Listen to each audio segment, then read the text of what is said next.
할렐루야. 아멘. 사랑하는 성도 여러분, 오늘도 함께 예배드리시는 여러분들의 심령 위에, 또 여러분들의 가정 위에 우리 하나님의 놀라우신 사랑과 은혜와 평안과 축복이 충만히 넘치시기를 간절히 주님의 이름으로 축원드립니다. 여러분, 오늘날 과학 문명이 발달한 시대를 살아가면서 재미있는 사실 한 가지가 있습니다. 여러분, 무엇인지 아십니까?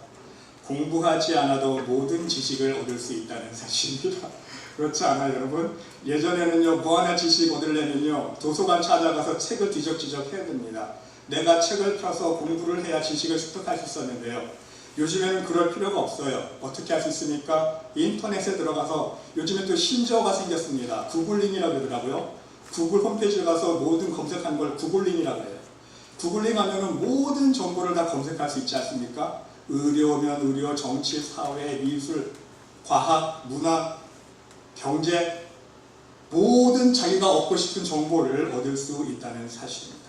그러나 여러분, 문제는요, 지식은 얻을 수 있지만 그 지식과 정보를 활용할 수 있는 지혜는 모든 사람이 얻을 수 있는 것이 아니라는 사실입니다.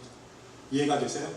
지식은 얻을 수 있지만 그 지식을 가지고 나의 삶에 진짜 이익을 줄 수 있도록 그것을 지혜롭게 잘 사용해야 되는데, 그 지혜는요, 모든 사람이 구글링한다고 다 얻을 수 있는 게 아니라는 사실입니다. 마치 요리할 수 있는 재료를 10사람에게 모두 똑같이 제공해 주었는데, 어떤 사람은요 싱겁게 만들고, 어떤 사람은 음식을 짜게 만들고, 어떤 사람은 같은 재료를 가지고 고급 호텔에서 음식을 만든 것처럼 고급스럽게 맛있게 음식을 만들지 않습니까? 그래서 여러분, 지혜는요, 우리의 삶에 있어서 정말 중요하다는 말씀인 것입니다. 지혜로운 사람과 그렇지 못한 사람의 삶의 지혜와 열매는 형격히 차이가 날 수밖에 없기 때문인 것입니다. 여러분, 여기 지혜에 관한 예와 하나를 먼저 말씀드리고자 합니다. 어느 목사님의 실제 간증입니다.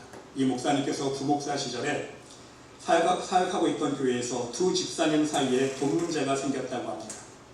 한 집사님이 50만 원을 빌려주었습니다. 서로 빌려주고 빌린 것은 문서 없이 동의를 했어요. 교회 집사님끼리니까 믿고 그냥 50만 원을 빌려준 거예요. 갚을게. 그런데 문제는요, 한쪽은 빌린 돈을 갚았다, 한쪽은 빌린 돈을 못 갚았다, 이렇게 실갱이가 붙었다고 합니다. 이 젊은 부목사님은 당황했습니다. 어떻게 한 교회에서, 그것도 집사님 사이에 이런 일이 벌어질 수 있는가?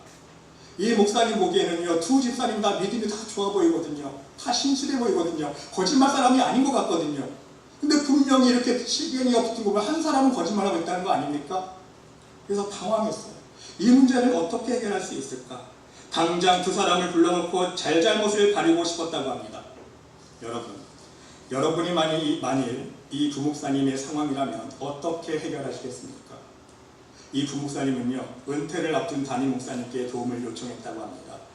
목사님, 이런 사정이 있는데 이 문제를 어떻게 해결하면 좋겠습니까? 그것도 주 집사님, 교회에서 정말 성실하신 믿음이 좋으신 두 집사님 사이에서 이런 돈 문제가 발생했는데 어떻게 하면 좋을까요? 담임 목사님은요, 조금만 기다려보게, 내가 일주일 안에 해결하겠네. 그리고 시간이 흘렀습니다. 그리고 부목사님은 호기심에 해결이 되었는데 담임 목사님을 찾아가서 목사님 어떻게 해결하셨어요? 저는 정말 걱정 많이 했거든요. 이렇게 여쭤보았습니다. 답은 간단했습니다. 담임 목사님께서 말씀하시기를, 내가 내 돈으로 갚아주었네. 내가 내 돈으로 갚아주었네.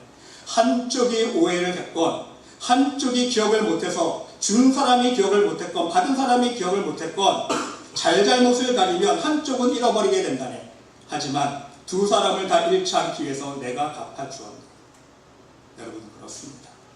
이 담임 목사님의 희생으로 두 성도를 모두 살리는 지혜를 우리는 배울 수 있어야 한다는 사실입니다. 여러분, 제가 이 예화를 읽으면서 느낀 것이 있습니다. 그리고 여러분들에게 우리 말씀의 교회 안에서 또한 목회자로서 미리 당부의 말씀을 드리고 싶은 것이 있습니다. 여러분, 우리 말씀의 교회라고 이런 문제가 안 생길 법이 없죠. 모든 교회는요, 돈 문제뿐만 아니라 인간관계 사이 속에서 얼마든지 문제가 생길 수 있는 거 아닙니까? 그런데 문제는요, 교인들 사이에 문제가 생기면요, 목회자는요, 여러분 분명히 아셔야 됩니다.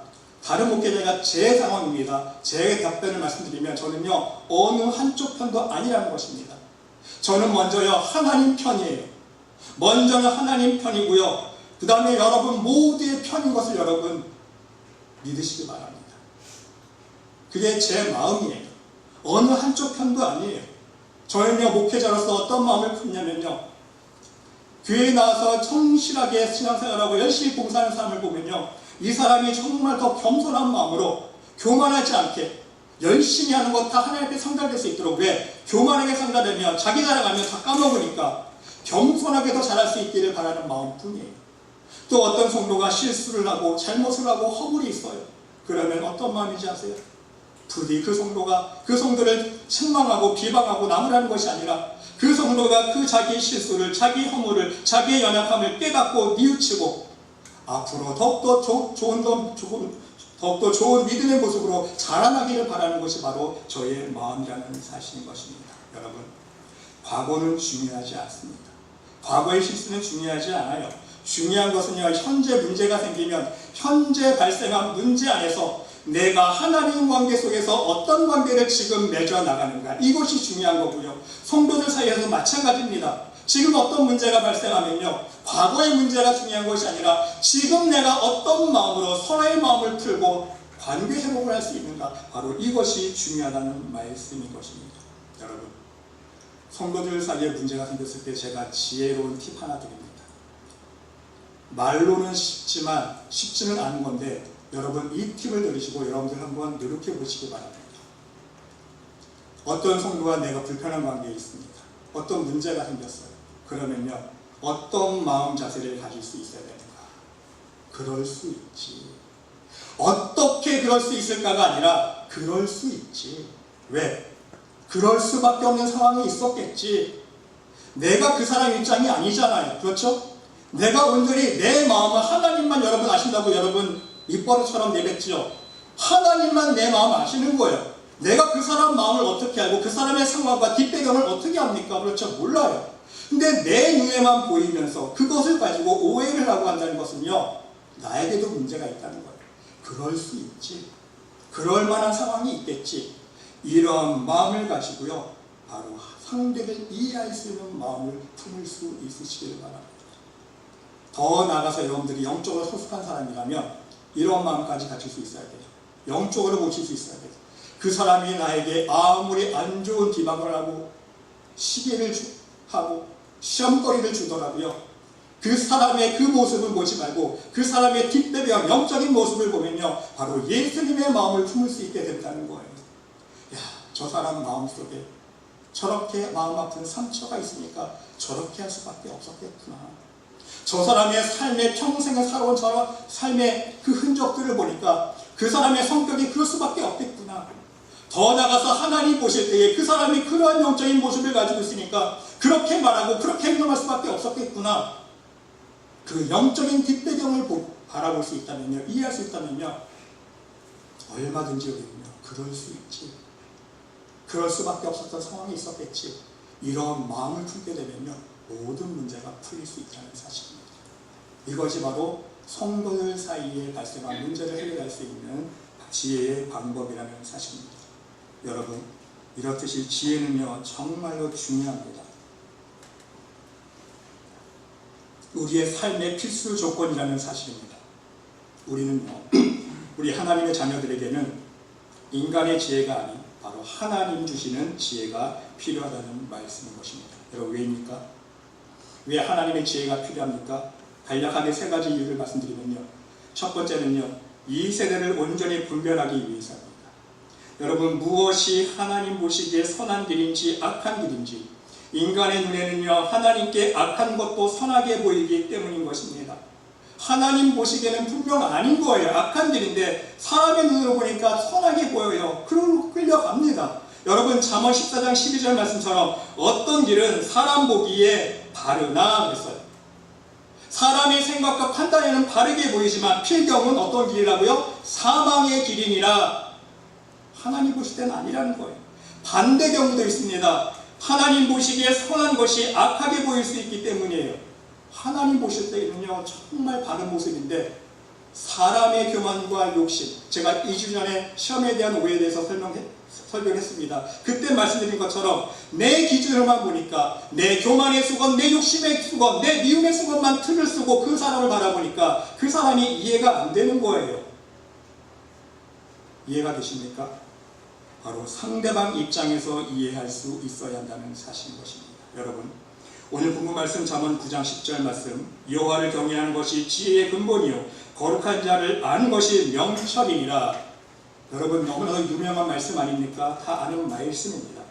그러나 여러분, 종종 우리는 이 잠언에 나타난 지혜를요, 하나님이 누구인지를 아는 것만으로 이해합니다. 지식적으로만 이해하려는 경향이 있지 않습니까? 그래서 여러분 한번 쉽게 생각해 보세요. 지혜 하면 어떤 생각이 떠오릅니까? 어떤 이미지가 떠올라요, 여러분? 지혜.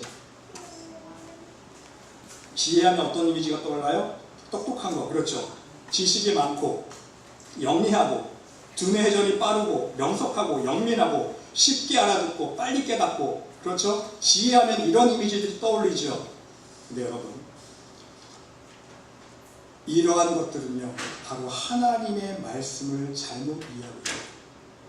하나님께서 성경 안에서 지혜라고 말씀하실 때는요 다른 더 깊은 의미가 있다는 사실입니다. 그 의미는요 어떤 의미로 우리가 해석해야 되냐면요, 바로 우리의 신앙의 배경 안에서, 우리의 신앙의 상황 속에서 하나님께서 우리에게 요구하시는 것이 무엇인지 그걸 깨달을 수 있어야 된다는 거예요.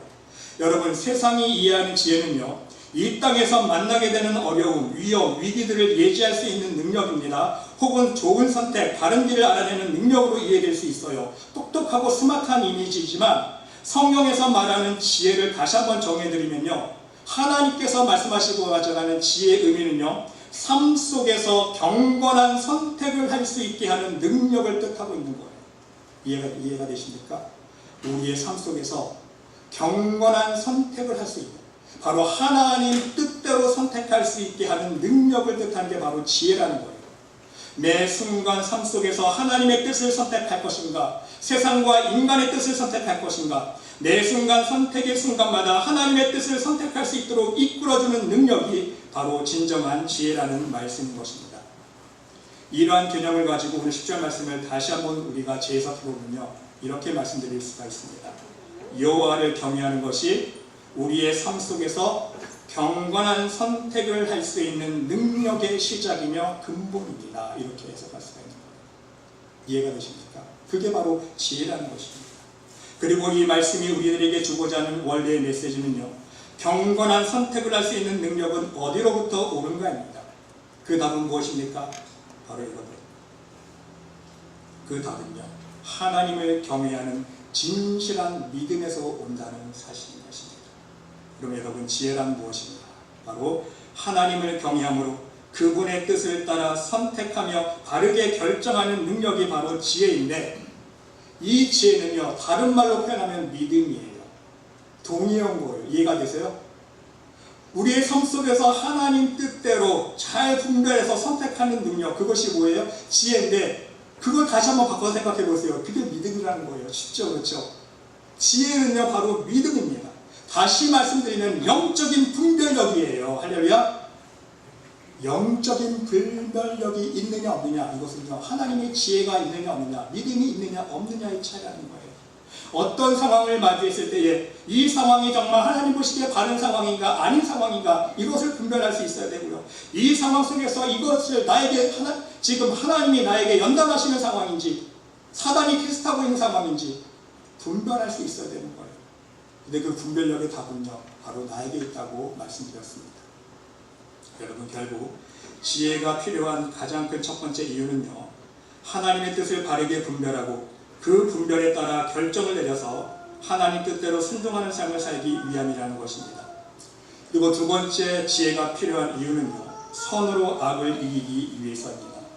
여러분, 세상은 악으로 악을 이기지 않습니까? 하지만 하나님의 뜻은 무엇입니까? 제가 한번 말씀드렸다시피 악을 악으로 이기는 것이 아니라 하나님의 뜻은요 선으로 악을 이겨야 돼요. 하나님의 방법으로 이겨야 된다는 거예요. 세상 사람들과 똑같이 악으로 더 교만하게 더 욕심 부리고 욕심 부려서 이기는 것이 아니라 하나님의 방법으로, 선한 방법으로 이길 수 있어야 된다는 거예요. 그래서 지혜가 필요합니다. 여러분, 고린도전서 1장 24절로 29절 보세요. 사도 바울이 어떻게 고백하고 있습니까? 오직 부르심을 받은 자들에게는 유대인이나 헬라인이나 그리스도는 하나님의 능력이요 하나님의 지혜니라.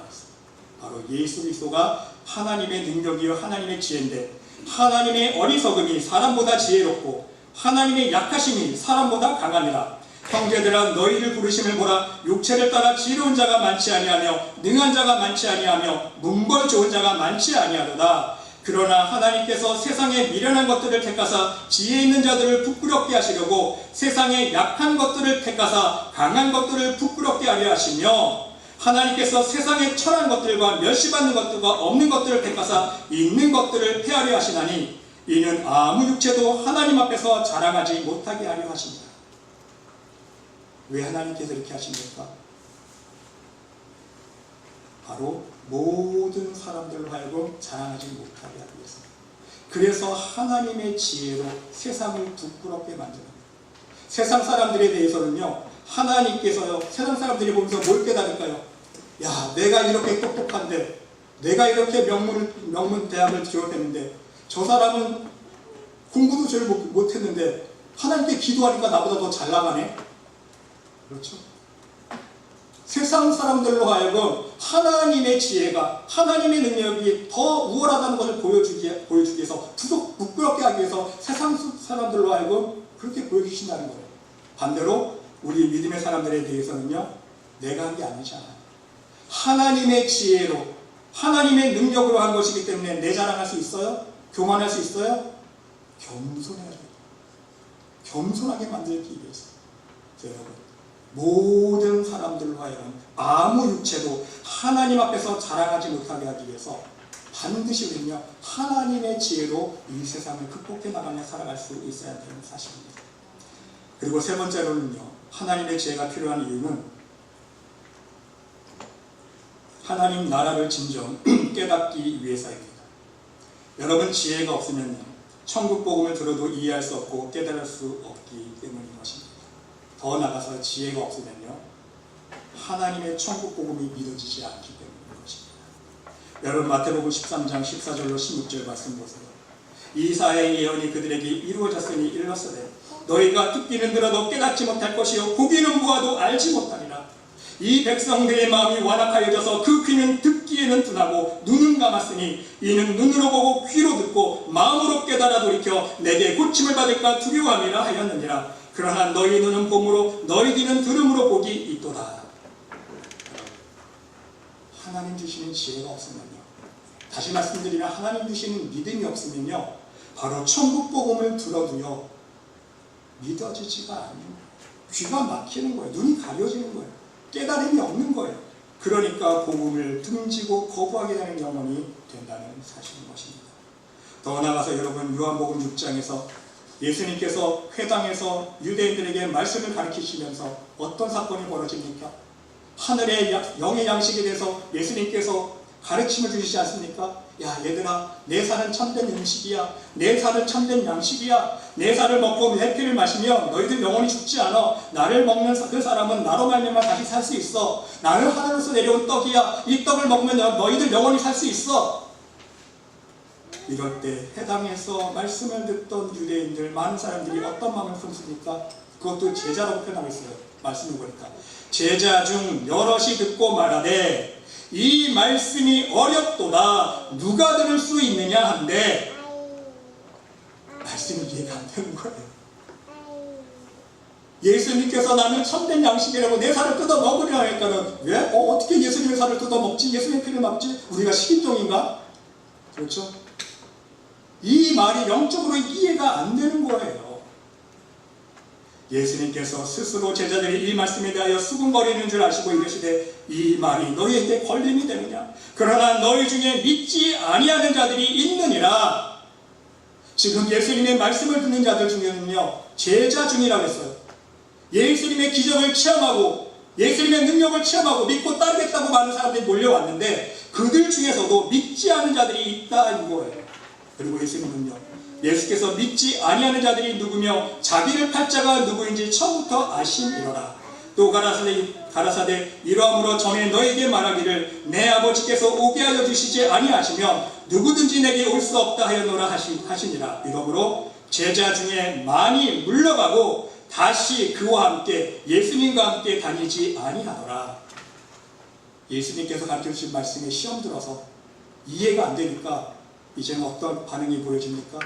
예수님이 다 물러갑니다. 예수님을 떠나서 다시는 같이 안 해요. 왜? 자기가 이해할 수 없는 말씀만 하니까. 여러분, 오직 하나님 주시는 지혜를 소유한 사람만이 천국 복음을 듣고 깨닫고 진정한 믿음을 소유할 수 있다는 사실을 명심할 수 있으시길 바랍니다. 예수님께서 혼인잔치 비유 말씀처럼 청함받은 사람은 많지만, 그렇죠? 혼인잔치에 청함받은 사람은 많지만 왕이 와서 보니까 예복 입은 사람이 없어. 너 왜 예복이 안 입었냐? 유복 무복 이걸 그렇죠? 할 말이 없는 거예요. 그러니까 다시 바깥에 내쫓잖아요. 영문을 모르는 거예요. 청함받은 사람은 많지만 택함을 입은 사람은 적다라고 말씀하셨어요. 여러분, 왜 적을까요? 천국 복음을 들었을 때 깨달음이 있는 사람, 진정 하나님이 주시는 지혜와 믿음으로 천국 받은 복음을 듣고 깨닫는 사람이 극히 적다는 말씀인 것입니다. 여러분, 하나님 주시는 지혜가 있을 때에 바로 주님을 따르는 진정한 믿음과 천국 복음의 진리를 깨달을 수 있다는 사실을 명심할 수 있으시기를 바랍니다. 그러면 여러분, 이러한 하나님의 지혜는 어떻게 얻을 수 있습니까? 물론 하나님께서 구원하시기로 택하신 하나님의 자녀들은 이 지혜를 얻을 수 있습니다. 바로 이것이 믿음의 기초이자 시작이기 때문인 것입니다. 그런데 여러분, 첫 번째로 말씀드리면요, 첫 번째로 중요한 것은 이 지혜를 하나님은요 사람을 통해 역사하신다는 사실입니다. 믿음의 원리와 똑같아요. 여러분, 제가 말씀드렸다시피 결국 하나님의 뜻을 바르게 분별할 수 있는 능력이 지혜인데, 그것이 원래 지혜의 원래 의미인데, 이것이 바로 우리의 믿음 아닙니까? 그런데 하나님께서 이 믿음을 어떻게 증거하십니까? 전도에 미련한 것으로, 그렇죠? 전도에 미련한 것으로, 바로 사람을 통해서 전달하신다는 사실, 오직 사람을 사용하신다는 사실입니다. 다른 것이 아니에요. 세상의 지식과 세상의 문명과 세상의 과학을 이용하지 않으십니다. 오직 사람을 사용하시되 똑똑한 사람, 돈 많은 사람, 권력 있는 사람이 아니라는 거예요. 오직 하나님께서 복음의 일꾼으로 세우신 선한 목자를 통해서 역사하신다는 사실입니다. 여러분, 세상 원리도 그렇지 않습니까? 세상 원리도 똑같아요. 선생님이 선해야, 선생님이 가르치는 사람이 진실해야, 정직해야 학생들이 그 선생님의 좋은 점을 담지 않습니까? 좋은 열매를 맺을 수 있다는 거예요. 우리 부모도 마찬가지입니다. 하물며 선한 목자는 더욱더 중요합니다.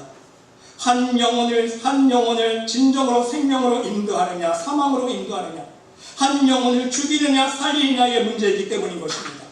또한 더불어서 선한 목자야말로 진정한 생명의 천국 복음을 듣는 이로 하여금 깨달을 수 있도록 그 마음의 문을 열고 감화 감동을 줄 수 있기 때문인 것입니다. 여러분, 실제로도요, 목회자가 강팍하고 완악하면 그 교회 자녀들의 지혜가 막힙니다. 제가 간단하게만 설명드릴게요. 밖에는 말씀 안 드립니다. 목회자가 완악하고 강팍하면요, 교만하면요, 교회 자녀들이 지혜가 안 열려요. 막혀버려요. 설령 좋은 점수를 맞아도 공부를 잘하는 아이일지라도요, 대학 입시에 모두 떨어집니다. 저는 얼마나 많이 경험하지. 공부만 잘한다고 되는 게 아니에요, 여러분. 공부만 잘하면 다 잘 될 줄 알죠? 합격의 여부는요, 또 다른 문제예요. 공부는 잘할지 모르지만요, 합격이 안 돼요. 선하신 하나님의 은혜가 아닌 안 되고 망하게 하는 강박한 어둠의 영향이 미치기 때문인 것입니다. 하지만 목자가 선하면요, 목자가 지혜로우면요, 자녀들의 지혜가 열립니다. 공부도 잘합니다.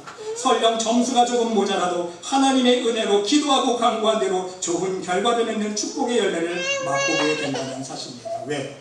하나님께서 모자란 부분을 하나님의 은혜로 채워주시기 때문입니다. 그것이 가장 보편적인 예가 무엇입니까? 우리가 학교 들어갈 때 면접 보고 직장을 들어갈 때 면접 보지 않습니까? 그 면접 볼 때 사람의 마음을 감동감화 시켜주신다는 거예요. 하나님께서 면접관의 마음. 여러분, 제가 이번 주 중에 또 삼천포로 잠깐 빠져서 죄송한데 우리 조일편 집사님네 신방을 다녀왔는데 우리 집사님께서 간증을 해주세요. 네 아드님이 한 분 계시는데 정말 하나님의 은혜로요 정말 믿음의 사람이 되었습니다. 한국에서 한동대를 졸업하고 미국에 와서 군대 장교 시험을 보게 되었는데 이 조일편 집사님의 아드님이 얼마나 믿음이 정말 좋은 사람이 되었는지 완전 새 사람이 되었거든요. 나중에 간증 들어보겠습니다. 그런데 이 면접관이요 이 아들한테 그런 얘기를 했대요. 내가 여태까지 면접 보면서 이런 적은 한 번도 없는데 지금 내가 너에게 질문한 것 중에 내가 원하는 답이 안 나온 게 한 가지가 있대요. 내가 하루를 더 시간 줄 테니까 너 가서 뭐 준비해 갖고 오라는 거예요. 그래서 그 다음날 면접 봐서 그래 됐다 합격시켜준 거예요. 여러분 이게 말이 됩니까? 웬만해서는요 그 다음에 대답 다 불합격인 거예요. 어떻게 그 면접관의 마음을 감동만을 시켰는가? 사람이 잘해서가 아니잖아요. 하나님께서 붙잡아 주셨다는 사실. 할렐루야. 전적인 하나님의 은혜라는 거예요. 하나님께서는 이렇게 역사해 주신다는 거예요. 여러분 하나님의 지혜로요 공부 잘하는 역사들을 제가 얼마나 많이 체험한지 아십니까? 성적이 바닥인 학생이요 하나님 말씀을 쓰기 시작했더니 상위권으로 올라가고요. 심지어 어떤 학생은요 한국에서 상업고등학교도 못 들어갈 수준이었는데 하나님의 은혜로 말씀을 씻게 하고 얘가 믿음이 생기기 시작하니까 인문대 고등학교를 가고 인문대 고등학교에 가서도 1등을 하게 하시더라고요. 하나님께서. 하나님은요 지혜의 근본이에요. 하나님이 지혜를 열어주셔야 된다는 말씀입니다. 여러분 아무리 고액가에 시켜보세요. 지혜 막힌 아이에게 아무리 1000만원짜리 고액가에 시켜도요 안 돼요. 저도 고액가에 해봤습니다. 한국에 있을 때 가르쳐봤어요. 지혜가 막힌 아이는요 하나님의 은혜로밖에 안 돼요. 공부시키면서 맨날 하나님 얘기만 해주는 거예요. 감정 얘기만 해주는 거예요. 너 하나님 믿어야 돼.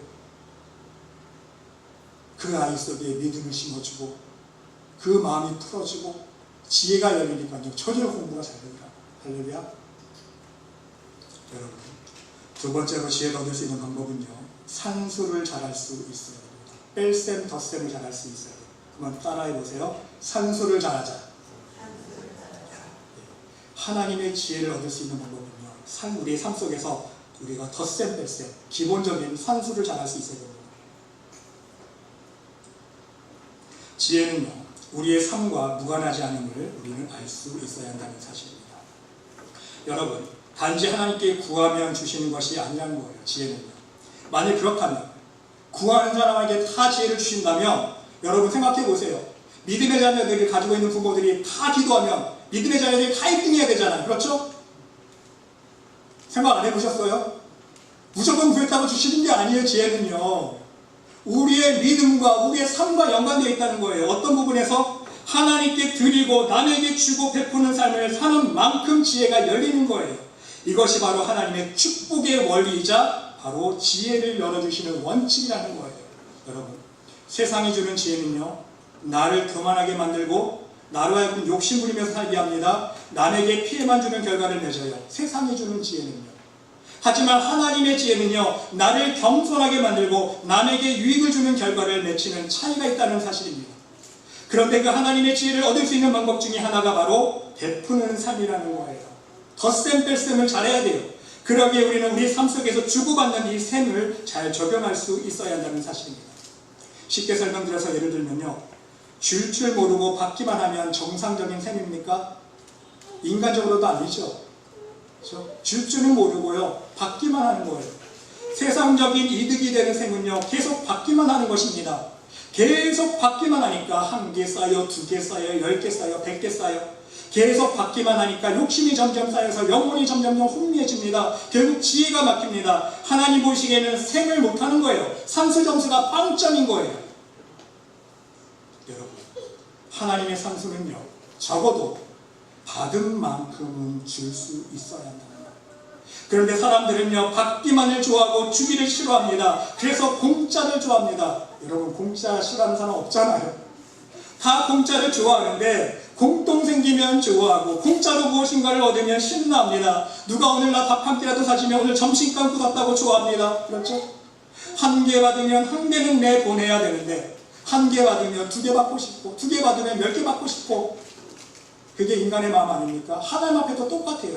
하나 응답 받으면 하나 받았으니까 내가 하나님 앞에 한 개 더 이상으로 감사를 드려야 되는데, 한 개 받으면 그 다음에 두 개 받고 싶고, 두 개 받으면 또 10개 응답 받고 싶고, 작은 거 응답 받으면 더 큰 거 응답 받고 싶고, 바로 그것이 인간의 본성이라는 거예요, 여러분. 그러니까 하나님 보시기에 점점 마이너스 점수로 내려갑니다. 욕심이란 어둠이 점점 쌓여간다는 거예요. 그러니까 당연히 영혼이 혼미해집니다. 영혼이 혼미해진다는 의미는요, 지혜가 막힌다는 거예요. 보이지가 않아요. 분별할 능력이 없어지는 것입니다. 그러니까 하나님의 뜻을 선택하는 능력이 상실해져 가니까 세상의 유혹에만 이끌어가는 욕심 부리는 삶을 살 수밖에 없다는 사실이에요. 그러나 여러분, 반대로 한 개 받고 두 개 주면 하나님 보시기에는 플러스 1점입니다. 할렐루야. 내가 한 개 받았으면요, 두 개 줄 줄 아는 사람이 될 수 있어야 돼요. 내가 10불짜리 얻어먹었으면요, 적어도 11불짜리, 15불짜리는 사줄 수 있는 사람이 될 수 있어야 돼요. 마음이 넓은 사람이 될 수 있어야 됩니다. 마음과 영혼이 하나님 보시기에 더 넓은 그릇으로 커져야 돼요. 점점점. 그러면요, 내 그릇이 넓어지는 만큼 하나님께서 그 위에 지혜를 채워주시고, 하나님의 은혜로 채워주시고, 하나님의 축복의 열매로 채워주시고, 하나님의 능력으로 채워주신다는 사실인 것입니다. 여러분, 세 번째로 지혜를 얻을 수 있는 방법은요, 하나님을 진정 경외하는 마음과 삶의 자세입니다. 바로 이것이 믿음의 근간이기 때문인 것입니다. 여러분, 오늘 본문 말씀 다시 한번 보시기 바랍니다. 여호와를 경외하는 것이 지혜의 근본이요, 거룩하신 자를 아는 것이 명철입니다. 앞에서도 이미 말씀드렸듯이 하나님을 경외하는 믿음을 소유한 자에게는, 잘 들으세요, 하나님을 경외하는 믿음입니다. 하나님을 경외하는 믿음을 소유한 자에게는 하나님은요, 선과 악을 분별할 수 있는 능력을 주시는데, 바로 이것이 지혜라는 사실입니다. 여러분, 성경에서 그 대표적인 인물이 무엇입니까? 여러분들 다 아시는 인물이 있잖아요. 솔로몬 왕입니다. 솔로몬 왕이 하나님께 1000번제를 드리는 믿음을 보여드리지 않습니까? 그러니까 하나님께서 어떻게 하십니까? 내가 너에게 무엇을 줄고, 한 솔로몬 왕이 지혜를 구했는데 더불어서 하나님은 지혜만 주셨습니까? 놀라우신 부와 명예까지 주시지 않았습니까? 여러분, 물론 결말은요, 솔로몬 왕이 다시 우상을 섬겼지만 하나님께서 지혜를 주신 그 이유, 그 근원을 우리가 생각해 볼 때에 무엇입니까? 열왕기상 3장 3절로 5절 말씀해 보니까 솔로몬이 여호와를 사랑하고 그랬어요. 처음에는요, 솔로몬 마음속에는요, 하나님께 대한 뜨거운 사랑이 있었습니다. 왜? 그 아버지 다윗의 믿음을 본받았기 때문에. 그 아버지 다윗의 하나님께 대한 그 사랑과 열정이 있었기 때문에 그게 무시 못합니다. 그래서 솔로몬이 있었던 거예요, 여러분. 다윗이 어떻게 했습니까? 다윗이 어떤 고백합니까? 하나님, 나는 이렇게 좋은 궁전에서 지내는데 하나님이 지낼 궁이 전이 없군요. 하나님, 내가 전을 지어드리겠습니까? 하나님, 너는 짓지 마라. 왜? 너는 피를 흘린 손이기 때문에 너는 짓지 말고 네 다음 때에 아들이 짓게 될 것이다. 그러니까 다윗이 가만히 있습니까? 그러니까 자기는 짓지 못할지언정 하나님의 성전을 지을 수 있는 모든 건축 재료를 자기 당대에 다 예비하고 있지 않습니까? 하나님께 그 열매를 올려드린 거예요. 이미 그 하나님께 받으신 열매가 있기 때문에, 아버지가 쌓아놓은 상급이 있기 때문에 하나님께서 놀랍게 솔로몬을 축복해 주셨다는 거예요. 지혜뿐만 아니라 부와 명예까지 허락해 주셨다는 거예요. 근데 재미있는 사실은요, 어떻게까지 지혜를 주셨습니까? 하나님이 솔로몬에게 지혜와 총명을 심히 많이 주시고 또 넓은 마음을 주시되, 그래서요, 넓은 마음을 주시되, 지혜는요, 넓은 마음이 있을 때, 넓은 마음은 무엇입니까? 나만 생각하는 마음이 아니고 그건 좋은 마음이에요. 그렇죠?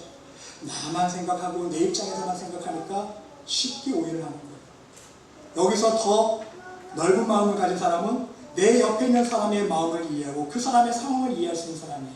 여기서 더 넓은 마음을 가진 사람은 우리의 사회와 나라와 민족을 생각할 수 있는 사람이에요. 이해가 되세요? 여기서 더 넓은 마음을 가진 사람은 하나님께서 창조하신 자연 만물을 생각하고 우주를 생각하고 그 더 넓은 마음으로 그 우주 만물을 창조하신 하나님의 마음을 헤아릴 수 있는 사람이 넓은 마음을 가진 사람인 거예요. 여러분, 하나님의 마음을 품어보세요. 뭐가 시기하게 의미가 있습니까?